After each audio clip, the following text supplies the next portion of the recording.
Tout le monde connaît le houblon. On l'associe à l'amertume, aux arômes, à l'identité de la bière. Mais ce que très peu de gens savent, c'est qu'une fois qu'il est ajouté, qu'il a joué son rôle lors de l'ébullition, le houblon laisse derrière lui un coproduit peu visuel, mais très volumineux, les résidus de houblon. Aujourd'hui, pour mieux comprendre ce que c'est que ces résidus et ce qu'on peut en faire et comment les valoriser, nous sommes accompagnés d'un expert du secteur. Merci d'être avec nous, Monsieur Hugo. Merci pour l'invitation. Je suis ravi de pouvoir parler de ce coproduit souvent sous-estimé. Pour commencer, pouvez-vous rappeler brièvement ce que deviennent les houblons pendant le brassage et surtout, pourquoi on se retrouve avec autant de résidus? Bien sûr, lors de l'ébullition, on ajoute le houblon pour profiter de ses acides alpha et de ses composés aromatiques. Sous l'effet de la chaleur, les acides alpha s'isomérisent et donnent l'amertume. Mais une fois cette extraction terminée, les cônes de houblon n'ont plus d'intérêt pour le brassin. On doit donc les retirer pour éviter une surcharge aromatique ou une astringence indésirable pour le consommateur. En pratique, une brasserie artisanale peut produire plusieurs dizaines de kilos de résidus de houblon par mois, parfois beaucoup plus selon le brassin.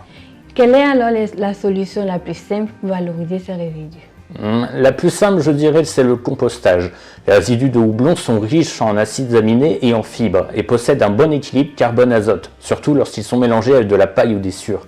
C'est une solution simple, accessible et adaptée aux partenariats locaux, jardiniers, maraîchers, agriculteurs. De plus, il faut savoir qu'éliminer un coproduit a un coût. Le traitement des déchets organiques peut coûter entre 50 et 150 € la tonne selon les régions.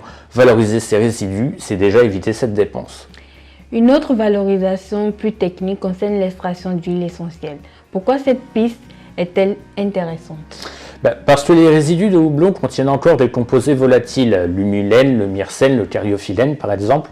Ces molécules sont très recherchées pour leurs propriétés aromatiques, parfois antimicrobiennes et parfois même relaxantes.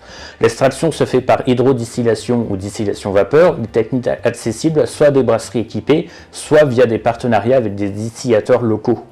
Et à quoi sert cette huile essentielle? De nombreuses choses. On peut l'appliquer en cosmétique, par exemple, pour faire des savons, des huiles, des lotions. L'aromathérapie également, la boulangerie, très utile pour donner des arômes au pain et certaines pâtisseries, et même des produits dérivés pour la brasserie, pour ajouter des arômes précis à sa bière. L'avantage, c'est qu'on transforme un coproduit sans valeur directe en produit à haute valeur ajoutée. Pour vous donner une idée, quelques dizaines de kilos de résidus peuvent produire quelques dizaines de millilitres d'huile qui se vendent plusieurs centaines d'euros le litre. La méthanisation. Comment les résidus de houblon peuvent-ils devenir une source d'énergie? Lorsque les résidus sont placés dans un digesteur hermétique, les micro-organismes dégradent la matière organique en absence d'oxygène. Ils produisent alors un mélange gazeux riche en méthane, autrement dit du biogaz. Est-ce que ça représente un vrai potentiel pour l'énergie? Oui, même à petite échelle. Pour donner un ordre de grandeur, une tonne de résidus humides peut produire environ 60 à 120 m3 de biogaz, soit l'équivalent de 60 kWh d'électricité, de quoi alimenter une petite usine professionnelle pendant plusieurs services. C'est particulièrement intéressant pour les brasseries ayant l'espace, des fermes partenaires ou même des collectivités équipées d'unités de méthanisation. Merci beaucoup, Monsieur Hugo. Merci pour vos conseils. On se rend compte que les résidus de houblon ne sont absolument pas des déchets. Compost, huile essentielle, biogaz, ils ont un vrai potentiel.